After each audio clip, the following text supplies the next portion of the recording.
Deborah Dull is the founder of the Circular Supply Chain Network and the author of Circular Supply Chains, 17 Common Questions. She is VP at Genpact and their global leader for sustainable supply chains.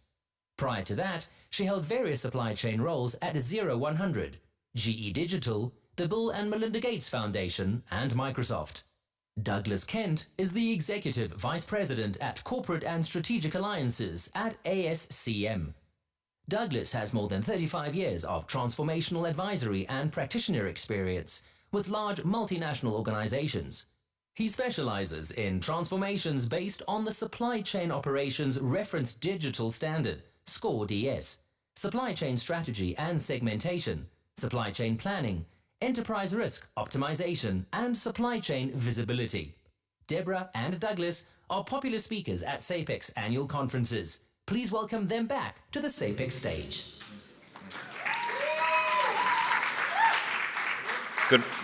Good morning, everyone. Before we begin, I just want to remind you that we'd like you to fill out the speaker evaluation form on the Wova app at the end of the session. And looking forward to the session with Douglas and Deborah today on embarking on a sustainable voyage, the Unlearn model revealed. Thank you so much. Great. Thank you, Grant, and welcome. I love the enthusiasm, particularly for this hour of the morning. We're going to kick off talking a little bit about the unlearning process around building a more sustainable supply chain and orchestrating that. I'm here with my lovely co-host and co-author, Deborah. We went from ideation to book launch in 6 months, so I'll tell a funny story.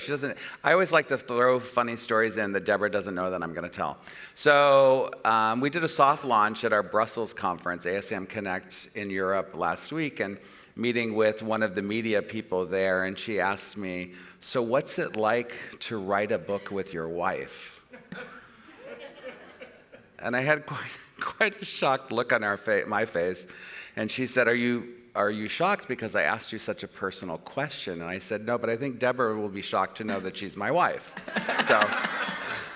So on that note, let's talk a little bit about unlearning. Why are we focused on unlearning? Well, it's because as supply chain, how many of you are actually actively working as a supply chain professional? Okay, almost everybody in the room.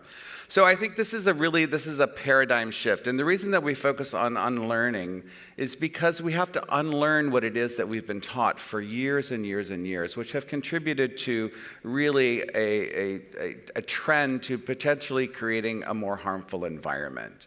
In supply chain, we were previously really one of those individuals that were more focused on the back office, right? We were the incremental cost improvement department, right? As opposed to rebuilding and building supply chains which are sustainable, that are regenerative in nature, and actually moving and elevating our profession from not just being the bottom line, but actually creating operating models that are really focused on the top line. So that's really what we're talking about here, is how do you orchestrate that activity? And it really does focus on this element of unlearning and how we are able to drive and support and build sustainable models for the future. And Deborah, you want to talk about the orchestration piece of that? Absolutely. Does anybody in here identify as an orchestrator? Great, I'm going to show you this and then ask you this question again. So if you haven't been on the SCORE website lately, it's now totally free and redone into the SCORE digital standard. And it looks like this. The wonderful thing again is it is totally free, and so you can go in and explore, use it as a tool with your team. But right in the middle of the processes you'll see is this process of orchestration. So everything we do in supply chain comes back through orchestration, and there's another snippet that shows you all the processes within orchestration. And some of these might be surprising if you've spent most of your time in one of the other processes, but if you've spent most of your career in orchestration, then this feels very familiar to you. So I'll ask you again, who of you work in orchestration? Good, we got 3 times more there, so that's encouraging. Orchestration, it can be a tough one to define, but of course that's the beauty of SCORE, is that it's defined for us in there. And when we want to look across the value chain, across different functions, across different leaders in our organization, siloed teams that we attempt to unsilo. When we can do that, of course, we can get different types of supply chain outcomes. More renewable energy, for example. We can start to trace our information and product and money flows all across not only our supply chain, but our partners' supply chains. And a lot of this comes with something we'll talk about today in co-opetition. So how do we work across our industries, maybe even with competitors, to cooperate, work together for a better tomorrow, as Douglas and I like to say. If you've been in my audience before, you know that this is a participative presentation. So if you were here to just get the free book and have a cup of coffee, I'm so sorry. I'm going to ask you to take your phone out. If you were alive over the last couple of years, you understand how QR codes work at this point.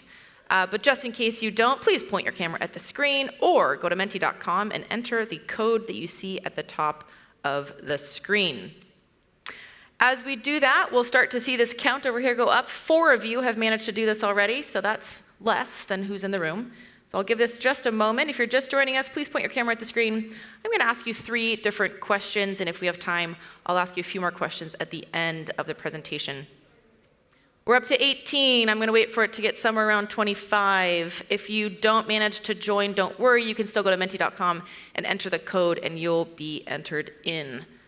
So the first element, the first question for you is, which area of supply chain, we can't actually see the screen down here, so I'm gonna have to read it with the rest of you.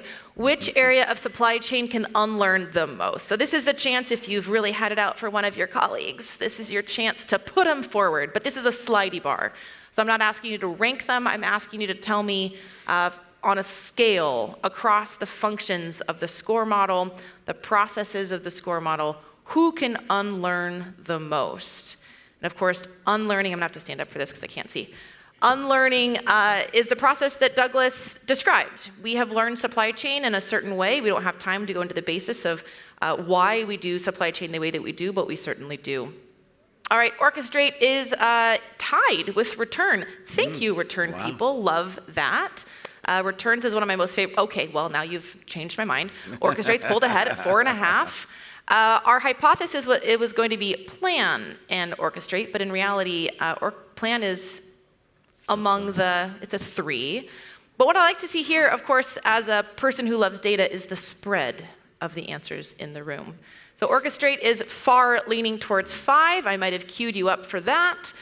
Transform has quite a few 5s, which is lovely. The way we make our items and the way we think about adding value to our items can shift quite a bit, and that is certainly an element of unlearning. All right, perfect. On to the next question. Now, in my supply chain, or supply chains, depending on how many you manage, sustainable supply chain is what? It has not been discussed. It's been lightly discussed, maybe in 1 or 2 meetings.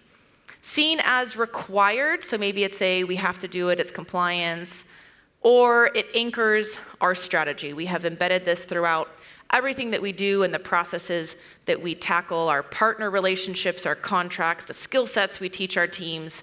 We are there, and 6 of you are. Please find me afterwards. I would love your phone number. All right, we've got a couple here that says it's not been discussed. That is not uncommon. I find the supply chain community is absolutely under-engaged on the topics of sustainability, even though, let's look at it, all materials that come into the global economy every year come through us. We find it, we mine it, we process it, we move it, we sell it into the channel, and if we're lucky, we have a way to take it back, repair it, and get it into the hands of a new user. So it's great to see the majority of you, it's lightly explored. Some of you, it's seen as required. We're up to 58 people. Thank you for joining. And I'll have one more question for you, and we'll unpack this unlearn model. My own role in supply chain orchestration is I aspire to be more into orchestration. I am on teams that orchestrate. I lead teams that orchestrate. Or wow, I wish, now that I know that orchestration is a thing, I wish that I was involved in orchestration. And aspire might look like I'm trying to get on project teams that are doing more across the value chain. I'm trying to get more exposure to how we define what good looks like across the ESG spectrum, circular supply chains, risk management, that all falls into orchestration. I am on teams, quite a few of you. Many of you leading teams, that's fantastic. That's over half, just about half of you are leading teams who are working on orchestration today. Perfect, thank you very much. Leave that up on your phones if we have time at the end. I've got a couple more questions for you, but we're now going to unpack the Unlearn model. Great, thank you, Deborah. I'm excited that there's so many leaders of teams that are that have this focus. So, so again, just to return back to how we'll unpack the Unlearn model, just so, you know, for each of the chapters in the book, but also as we explain, we really think that this is a process, depending upon where your starting point is, right? So I think the first thing is, what we find is that most people who are successful in building a sustainable journey, that become one of those leaders, that they have a personal why. They actually really reflect on what it is they're trying to achieve from a business perspective, and they actually make that quite personable. So really unifying around the why is very critical. Sustainability, however, is very complicated. We're going to take a look at, you know, I'll call it the alphabet soup, right? ESG, GRI, blah, blah, blah. You don't actually know what are standards, what are guidances, et cetera. So it becomes important for us to understand what is actually out there today. There's not a lot of net new that needs to get created, but we need to have an understanding. And more importantly, your organization needs to have an understanding, particularly if it's one of those that don't have it completely embedded in the strategy. And then you kind of need to liberate your thinking, right? Allow yourself to think about these new sustainability models. Again, this isn't about building more efficiency. This isn't about picking out a little bit of waste that you find in the process, no knock to lean. But the reality it is we can't lean our way into a sustainable world. We have to really change these new operating models. We have to liberate our thinking and allow that to become pervasive inside of the organization. So really evolve that. And we'll talk about the, you know, sort of start small, think big, you know, act fast, fail fast if you have to. You got to try things. You can't just stand there and talk about it. You got to move it from the classroom into the laboratory, if you will. And then when you have those successes, it becomes critically important that we amplify that story, that people understand that. We sit in, so many times, we sit in islands of isolated success. And we haven't shared that across the organization, and we don't allow others to learn from what we were actually able to achieve. And so, of course, that becomes the part of the story. We'll take each one of these. When you want to amplify, you got to ramp, you got to move it out, of course. And then, as we see last step, of course, is the focus around nurturing that, right? Making sure that this isn't a one-off, that we can continue this and it becomes actually part of our organizational DNA. Perfect. This is the Unlearn model. We are unbelievably proud of ourselves for acronymizing this. And the book is structured in this way, and this discussion will be structured in this way. At the beginning of every of these sections, I'll give you a little preview of the case study that we'll talk about, which company will feature. So the picture behind there gives you a hint of who we'll talk about. But wanted to start first on this idea of supply chain making an impact in the world. And I mentioned already, we're unbelievably unengaged, and it's not our problem. That we've just never known that we make a difference in the world. We often hear the difference that we can make as consumers: recycle more, compost more, fly less, have less meat, perhaps. But the decisions you make as a supply chain professional far outweigh the decisions you make as a consumer in society. We have a far-reaching impact. When you go into any computer screen and you do a tab, tab, tab, enter, that decision that you just made has a physical impact in the world. Real materials move, real energy is used, real human beings are impacted by that click of a button. So here are some samples of the impacts different roles have out in the world. They're all cited. There's links to all of this on our free website if you're wanting to learn more. But two I'll call out here. One, manufacturing. We think, of course, about zero waste to landfill and leaning out our manufacturing lines. We've done this for a long time. But something we haven't spent a ton of time on is the energy we use on the factory floor. And energy use for the factory is more or less 20% of the entire world's carbon emissions in a given year. And we own that, for the most part, in partnership with the municipalities where we are. But for example, if you've never focused on shop floor energy, you can actually save 20% of your energy bill, which saves you money and reduces your emissions, which gives you a win-win. The other one I'll call out is returns, but many of you are familiar with that, I think, from the sentiment you had at the beginning. Returns are the way that we hold on to that relationship with our users and get our materials back into our value chains. We went and talked to several leaders out in the world. This is Roger. Roger's the Chief Sustainability Officer for GE Vernova. So GE has just split as a company. Vernova is the energy production company. And Roger's personal why, you can see here at the bottom of this screen, why he shows up to work every day. And so as you think about your personal why do you care? Why did you walk into this room today? Why is it that you're wanting to learn more about this topic? And this sometimes is something you can discuss with your colleagues. It's sometimes connected to your company strategy or supply chain strategy, but sometimes it's just the little reminder for you as you go into these conversations of why did I decide to bite off this journey to begin with. So it's important to keep a hold of your personal why.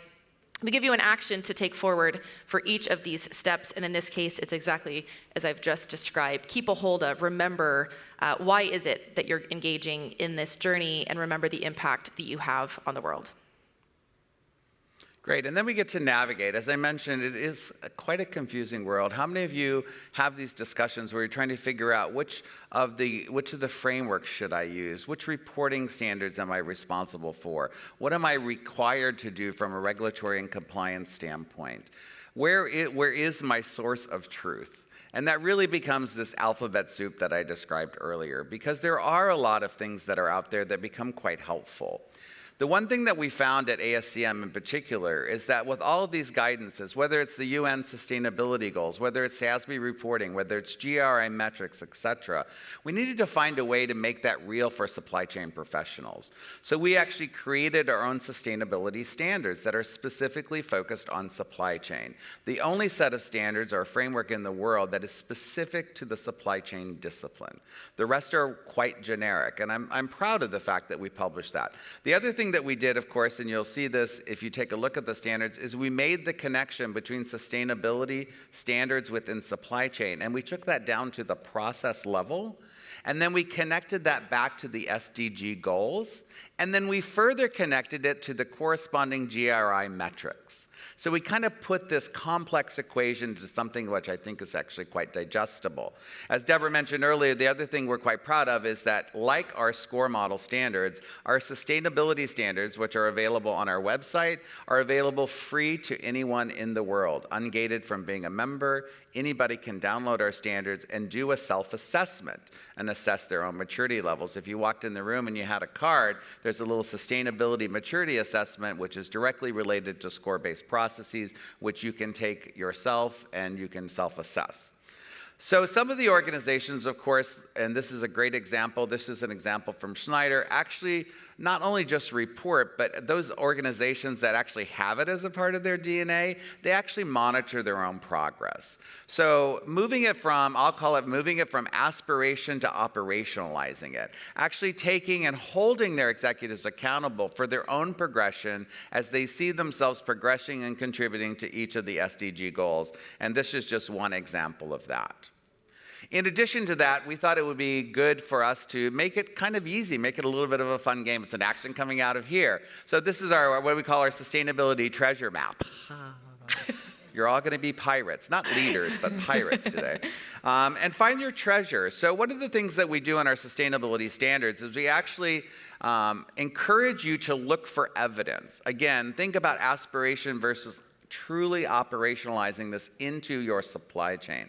So for each of the processes, plan, order, source, transform, fulfill, return, etc., each of these, we offer you a couple of examples where you can actually go into your organization and try to find the evidence points that you can then ensure yourself that you're living your mission. You're really moving from aspiration to operationalizing it. And that's really the ask here, is to take that treasure map, go back to your organization, put on your eye patch, be a pirate, and go find the evidence. Ahoy! Ahoy! Sophia is putting herself out as captain, if any of you would like to join her journey. Next is the idea to liberate from the status quo. And some of the common, maybe myths, it might be a hard word, but that's the word we're using, assumption, beliefs, feedback, pushback that Douglas and I hear as we talk to different leaders around the world from different industries are behind me. The couple that I'll focus on are supply chains are back to normal, none of this matters, forget it, let's just go back to the way it was. And the other very common is just incentives will never align. We're only going to be incentivized by cost. That will always be at odds with sustainability. So let's look at two of these. We go and bust all of those myths in the book, which you can see. This first one is around this idea that sustainability, who cares? Sustainability can't offer me anything. We're back to normal. Let's just get on with it and go back to the way things were. If you're not aware of the index behind me, this is a partnership between ASCM and KPMG, and it's the Stability Index for supply chains. We can all see what happened during COVID, and we have regained some normalcy, but we are certainly not back to the way that it was. So as we think about being disrupted out in the world, sometimes it's very, very useful to think about a completely different way to approach the problems and capabilities that we're trying to build. And it's in that mindset that we offer you some guidance throughout the pages of the book. The other one, this is potentially a bit small and fuzzy to read, but there is a copy of this on the website, and I'll walk you through it. This is an example from Ford. And what I like about this is it lines up the different areas of the business that currently feel very, very separate. So on the right side, they have what they call enablers. I would call those inputs to a process. And those are different parts of capital, social capital, human capital, natural capital, and it shows exactly what type of natural capital, exactly what type of social capital that they use. In the middle section, I will call those processes. All of those are actually ways that they sustainably operate inside of the different SCORE processes. And on the output side, that's what they call their impact out in the world, and they actually translate the impact they are having on the communities around them, and financials. And I like this example. It may be controversial to use a car company, but I believe that if anybody is stepping forward to have a discussion on sustainability, we should meet them where they are. And in this case, I see them as quite a leader. As we gather these different ideas, then we need to make a case for change internally. This is not about an ROI, that comes later in the process. This is about galvanizing your team around you, getting in Sophia's boat together, and forming your initial team. This is your thought partners, maybe some emotional support group that you are going to form. And one example I like from BASF, this is a chemical company. Chemical companies are often also seen as non-sustainable, but they're actually leading the research in what to do with this plastic problem, for example, that they and we have created together. And BASF is very, very interesting. They've aligned to the SDGs, as Douglas has described. They have goals around CO2 neutrality. They also have something very interesting that are called Verbund sites, and these are sites where they've co-located their own factories together, and they can physically share resources among those factories. That reduces their CO2, it reduces their costs, and it also increases the material security of those sites. So in this step of the process, this element of the Unlearn model, our goal is to perhaps challenge our own thinking, but more importantly, equip you as you go through your organizations and your value chain to be ready for the pushback you're gonna get. This isn't gonna work, this is too expensive, so forth and so on. So you'll have some of the resources and learning throughout this. The goal is to walk out of this part of the process with your core team, if you will, to help go galvanize your organization. So as we think about then evolving this into a concept which really allows us to be able to tackle multiple things. One is to achieve our mission around sustainability, but also to make our organizations more resilient. As you clearly saw from the Stability Index that we did in collaboration with KPMG, there's no return back to a normal, right? We're creating what the new norm looks like. There's so many things which are happening today that we'll talk about relative to really what we need to be thinking about simultaneously in order to build resiliency, but at the same time, think about what the impacts are from a sustainability perspective. Perhaps the best example of that is what's happening around the world relative to geopolitical risk. As you may know, certainly, unless you are asleep, you do know that we have a higher degree of supply chain disruption than ever before. That's clearly illustrated in the KPMG Stability Index. Not only is it that the volume of that disruption is higher than ever before, more supply and demand shocks to our system, which is completely unprecedented. but also the variety of those impacts, geopolitical, climate-related change. We have had, in the last 2 years, more climate-related supply chain disruption, 4 times more related to climate than we did in the previous years, that exceeded over $1 billion in impact. How can we ignore this? We are making all of these changes around the globe, and we're managing things like nearshoring efforts and the China Plus One strategy, which is happening, where we're actually shifting our network design in order to de-risk our dependency on certain countries, making sure that we're not susceptible to these geopolitical or climate-related factors. And a lot of that means that we can have a chance to rethink the model, not only to de-risk what we have, build additional resiliency, but also to take advantage of building sustainability concepts in that thought process at large. So, of course, what we want to do is we want to start, we want to think big. We want to start small. We want to scale fast.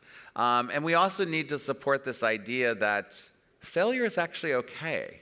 You know, if you're going to move something from the classroom into the laboratory and you're building that on a hypothesis, if you don't try it, you don't learn from it, right? And part of that unlearning process is don't be afraid to try out your ideas. Don't be afraid to put your thoughts into action.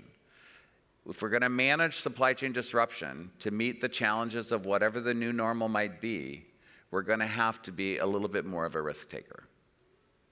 Fantastic. And we've got one example here from the folks at IKEA. If you've been watching them in the news, you'll know that they are a leader in this space. And it's tough because we look at IKEA and we think we're a low-cost furniture provider. What can they teach us? And the example that we share here is the code of conduct that they've developed with their suppliers, iWay. And as an example, these are the elements of this code of conduct. A lot to read about this online. They've been very, very vocal. IKEA is an interesting one. Their CEO is actually also their CSO. So they take it so seriously that he holds both. He went to the Circular Economy Conference from GreenBiz just a couple of weeks ago in Chicago. He's quite an interesting person. So the lesson to take here is, as Douglas described, as we go through and try, fail, try, succeed, we want to take those learnings and recommendations forward with us as we then attempt to ramp up, which is in just one more step. But once we go and learn, we try, we fail, now we need to get more support internally, externally. So how do we amplify the learnings and amplify the stories that we've now just experienced? What we find is that supply chain professionals don't usually get trained in storytelling. It's one element that we haven't had to have because nobody knew who we were. Now they do, and they're asking us all types of questions, but we've never had a structure. There are many different structures to storytelling that exist out in the world. This is just one, but it's a useful one as you start to think about the way that you can tell your story. And in the book, we give you an example of a 50-word story, a 200-word story, and a 400-word story. If you truly have just an elevator, get it down to an elevator length pitch. If you have an email, if you have a meeting, if you have a stage at SAPIX, it gives you a structure to be able to tell your story. So the example I'll give here is from Lego. Lego has been trying really hard to be sustainable. Many of the Scandinavian countries are, but if we go through that previous slide, the purpose for Lego, they looked across their value chain and they saw an opportunity in packaging. Of course, every Lego set comes with little plastic bags that the Legos are in, which we thank them for, the 5,000-piece ones. It's nice they give it to us in bags, right?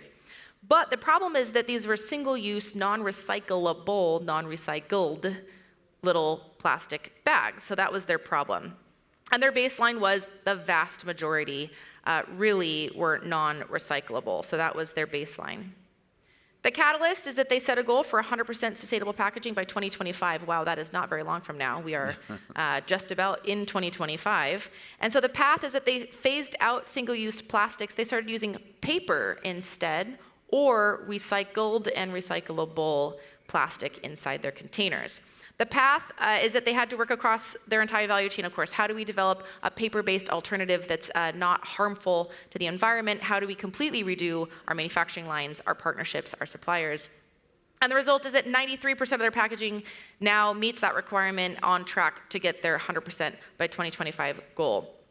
So it's one example of how we can use a structure for storytelling. This takes practice. This doesn't roll off the tongue immediately. Again, it's a new skill for us, so we're going to have to build up that muscle. Once we tell our story internally, then we want to scale. In this case, we're calling it ramp up all of those learnings. And this is the foreshadowing of the co-opetition that I mentioned earlier on. There's actually quite a bit that happens across industries. So this is an example by industry, whether it's textiles, the chemical industry, the car industry, lots of examples of different companies, competitors often coming together. And often they need a convener to bring them together. So your company may actually be already part of one of these industry groups, and if not, it may be worth looking at how to get these industry groups started. I recommend a group like SAPIX to get together to act as that convener as you try to figure out the goals. But we give you the goals, what good looks like, what each of the approaches are for these organizations. And wanting to focus in on VF Corporation, you may not know that name, but you certainly may know Vans shoes or the North Face textile brand. And what they've done is to use what's called the Higg Index. And similar to how ASCM has the SCORE model to establish a standard for supply chain, the Higg Index comes from an organization that's now been rebranded into Cascale. And by using this standard approach that's used across the entire textile industry, they can go faster. So as they work to change the performance of their suppliers to reduce carbon emissions, they've trained over 1,000 of their facility managers in these different approaches. And again, this idea of standard allows them to go faster. So what you're wanting to do out of this step is to collaborate across industries. Maybe it's in your same industry, maybe it's different industry, maybe you need the same raw material. So you're going to work together to try to figure out how to amplify, how to accelerate your impact out in the world. So let's close out with nurture. This becomes critically important, and there are two main elements that are necessary in order to nurture this and keep it really in the DNA of the business. The first is make sure that sustainability doesn't seem like it's its own initiative, right? This isn't a project. If we're going to keep this alive inside of the organization, embedded in the DNA, it becomes critically important that we tie it to our strategy. Some of you said in the previous poll, you had it tied into your strategy, right? It's part of your mission.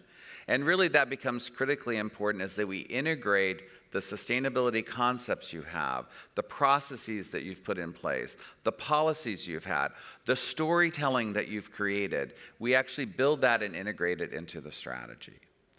Unfortunately, our aspiration to embed that into our strategy may outpace our talent. So it becomes important that we also make the critical investments in making sure that talent understands what you're trying to achieve from a sustainability initiatives. All these initiatives in place, we can't just assume that every worker across our organization that plays a role in embedding this into our strategy, plays a role in embedding this into the processes. They need to, and they deserve to understand what sustainability is, how they individually can impact it. If you go back full circle, what you're doing with this education is you're actually creating their own personal why. They'll feel much more connected to what the organization is trying to achieve. So integrating that into the business strategy, understanding your skills and competency gaps around that, and actually investing in the education to make sure that the employees do understand that is absolutely critical. Dannon is a good example of that, and just like we've seen before relative to Lean, they not only embed the sustainability concept in what they do, but they also actually push that out into the entire ecosystem, making sure that they're not only educating themselves, but they actually built a regenerative agriculture knowledge center to actually help educate their supply base, making sure that their own objectives, their own aspirations, the goals that they set, were not going to be held back by their suppliers not understanding what they're trying to do, but the suppliers also getting on board with their missions. And they aim to have 100% of their key ingredients sourced from this regenerative agriculture by the year of 2030. So the takeaway here is making sure that you invest in your team, making sure that you work hard to ensure that these sustainability aspirations that you have are directly tied into your business strategy, and so that you can keep that momentum. And this isn't something that you don't just unlearn and you don't just educate and suddenly the journey is over. You're changing out your organizations. You have new team members coming on board. You may integrate with the new business or enterprise. You have new suppliers as you shift your supply chain network across the globe. It's something you have to dedicate yourself to on an ongoing basis. All right, so I mentioned this a couple of times. We do have a companion website. It's a guide. So the space is moving quite fast, and so we wanted a space that could be dynamic. So we'll keep this updated with the latest and greatest examples that we find out in the world. So that is free to join. We do ask for your email address so that you know a couple times a year when we update with new content. So that is called unlearnsupplychain.com. Now, as promised, we do have a couple more minutes, so I am going to ask you to pull those phones back out, and I have 3 more questions for you. Where are you personally in your unlearn journey? Are you not started or mastery? We're going to work our way across the unlearn model here, unifying around the why. You're all in this room, so you must be on that journey to some extent. Are you navigating through that sustainability? How much time have you spent on Google trying to figure out what those acronyms mean? I've spent a lot of time working my way through alphabet soup, navigating through your organization, trying to figure out where you are on that journey. Challenging your own thinking, liberating from the status quo, looking up stats and facts and experiences from other supply chains that may be in conflict with what we hold to be true. There are many of you without your phone out. That's not really how this part works. Get your phones out, type in menti.com, otherwise this isn't as fun. We have 14 of you. I'm going to take your book back. Get your phones out, put in menti.com, type that code 6999669. That's a very actually easy code to remember. All right, I coerced 15 more of you into doing it. Fantastic. So we have a good, interesting spread. So a decent understanding of our personal why. That's good. You're in the room. Some experience through the sustainability universe, which is great. Not a ton of liberation from status quo. Understandable. There's not a lot that's published on that. Evolving the supply chain, quite a spread. Either you've not really done a lot or you actually have been doing tests, pilots, learnings. Amplifying the story, understandably skewed to the left there. Again, we haven't normally been trained on storytelling.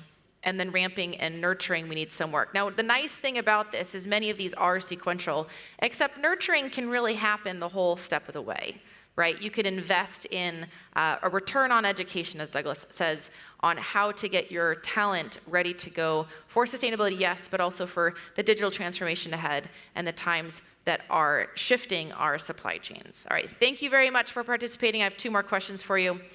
So thank you for joining this. Now, throwing back to this idea, where will you focus on first to create a better tomorrow? As you leave here, maybe you can't wait to send an email to one of your colleagues or to change the agenda for your next team meeting to include something that we've heard about today. So you get 1 vote on where you're going to go and focus. Plan and source get quite a bit of attention here. That makes sense. Planners have a big impact, of course, on the world, on what our networks look like, how much inventory goes through those networks. Sourcing, close relationship with our suppliers. My fun facts about energy on the factory floor seems to have unmoved you. A few of you are going to go talk to your transform teams, and lots of you for orchestrate. So that is fantastic to see. Please do take that action with you as you go forward, and I will ask you to share that with a neighbor on your way out. The last thing we're going to do together here is we're going to attempt to build a word cloud together. So the way that word clouds work is don't be fancy. 1 word, and you've all got to use the same words, otherwise nothing ever really builds here. So don't be too innovative in the reflection from today. We got a pirate. We got a pirate. And if only pirate grows, we may make a donation in your name to your favorite charity. All right, we've got some unlearn as one good takeaway from today, which is fantastic to hear. There is a process of unlearning and relearning, of course. Everything we've learned is how to do supply chain in one way. As we move forward, we can see some transform, we can see some orchestrate. Transformation, of course, the journey of doing any type of transformation, really you could use this framework to approach any transformation that your organization needs to go through. We have lent it, of course, to creating a better tomorrow through sustainable supply chain orchestration, but once you learn this framework of engaging your team, of course, you can use it for anything. Lots of sustainable, lots of unlearn, lots of orchestrate. So thank you. We'll leave this up for a moment as you continue. I think we have time for exactly one question if somebody would like to ask. Grant has a mic with him. Nope, there's a mic at the end of at the back of the room. Any questions, stories? Name of the pirate ship from Sophia. The maiden voyage will set sail at sunset tonight. I'm kidding. Question in the middle of the room, please. Thank you.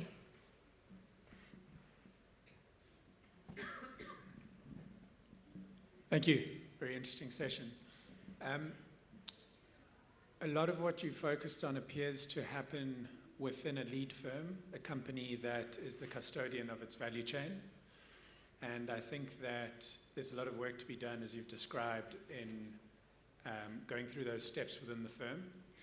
I think where it gets quite difficult is moving further and further upstream into the supply chain. What thoughts do you have on how this model could be used to amplify, to take one of your steps, the impact of what you're doing across the full value chain, and therefore really fulfill your role as the custodian of that value chain as a lead firm? Yeah, well, so first of all, you couldn't be more correct. And we see this very clearly.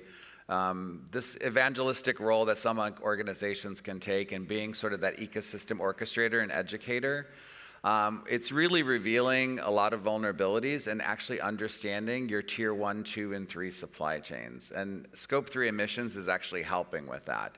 It's actually making sure that the organization, from its leadership down through the people who are doing the sourcing, for example, that they actually understand who their supplier is. And that lack of transparency, that lack of visibility, that lack of understanding of that multi-tiered supply base is really being revealed right now, and it's a challenge for many organizations.